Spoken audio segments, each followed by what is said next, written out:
নমস্কার সাথী, তোমরা সকলে ভালো আছো তো? হ্যাঁ, ঠিকই শুনেছ। নেপাল সরকার Facebook, Messenger, Twitter, WhatsApp, Instagram, Snapchat সহ ২৬টি বড় বড় প্ল্যাটফর্ম যেগুলি পুরো নেপালে বন্ধ করে দিয়েছে। অর্থাৎ এই সকল প্ল্যাটফর্মগুলো আর নেপালে কাজ করছে না। এই ২৬টি প্ল্যাটফর্ম ব্লক করে দিয়েছে নেপাল সরকার। কিন্তু কেন?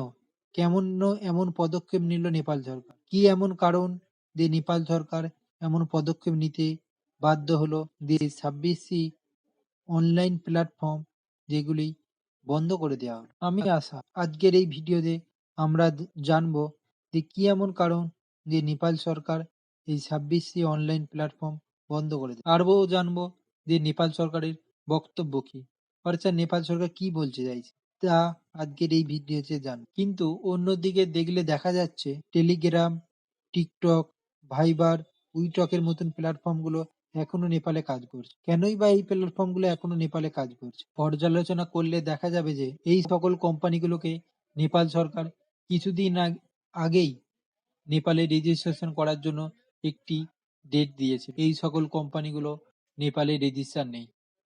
এই কারণেই নেপালে রেজিস্টার না থাকার জন্য এই সকল কোম্পানিগুলোকে নেপাল সরকার পুরোপুরিভাবে ব্যান করে দিয়েছে।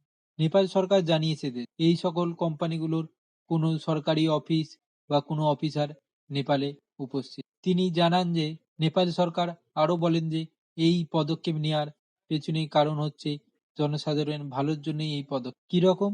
নেপাল সরকার বলেন যে ইউজারের যদি কোনো রকম অসুবিধা হয়, অর্থাৎ ইউজার যদি কোনো রকম প্রবলেমের সম্মুখীন হয়, তখন এই সকল কোম্পানিকে কমপ্লেন করার জন্য কোনো অফিস বা এদের কোনো অফিসার উপলব্ধ নেই। নেপাল সরকার আরও বলে এই সকল সোশ্যাল মিডিয়া প্ল্যাটফর্মের মাধ্যমে যদি কোনো রকম ফেক নিউজ বা মিস ইনফরমেশন সার্কুলেট হয়, সেসব রেগুলেটর করার মতন কোনো রকম সুবিধা ছিল না, যেহেতু এই সকল কোম্পানিগুলো নেপালে রেজিস্ট্রেশন। তাই নেপাল সরকার এই রেজিস্ট্রেশন না থাকার জন্য নেপাল সরকার এই সকল কোম্পানিগুলোকে নেপালে পুরোপুরিভাবে ব্যান করে। তবে যে সকল অনলাইন প্ল্যাটফর্মগুলো নেপালে রেজিস্ট্রেশন করে ফেলেছে সেগুলি হলো টিকটক, ভাইবার, উইটকের মতন প্ল্যাটফর্মগুলো।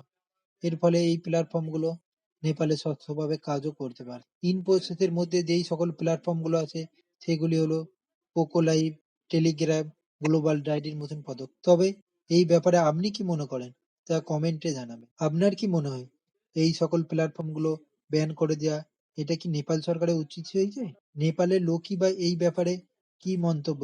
নেপালের নেপালের অনেক মিডিয়া এই ব্যাপারটাকে নাকারাত্মক বলে তুলে ধরে। তারা জানাচ্ছেন যে সরকারের এই পদক্ষেপ নেপালের মানুষের ফ্রিডম এন্ড পিসকে কেড়ে নিয়েছে। তবে সরকারের এই পদক্ষেপ নেওয়ার ফলে অনেক মানুষকে অসুবিধার সম্মুখীনও হতে পারেছে। যে সকল মানুষজন কাজের সন্ধানে বিদেশে গেছেন বা লেখাপড়া সন্ধানে বাইরে গেছেন, তারা যাদের সপরিবারের সঙ্গে কোনো রকম যোগাযোগ করতে পারছে এই অনলাইন প্ল্যাটফর্মগুলো বন্ধ হয়েছে। এছাড়া যেই সকল মানুষজন অনলাইন গেম মারফত বা ইউটিউবে মনিটাইজেশনের মারফত বা ফেসবুকের মারফতে টাকা পয়সা উপার্জন, এর ফলে তাদের উপার্জনের পথও বন্ধ হয়ে গেছে। দেখাই যাক পরবর্তীকালে সরকারের এর কি আপডেট আছে। আপডেট আসা মাত্রই আমার চ্যানেলে এর আপডেট আপনাদেরকে জানাবো। নমস্কার। ভিডিওটি যদি ভালো লেগে থাকে তাহলে ভিডিওটি লাইক করবেন, চ্যানেলকে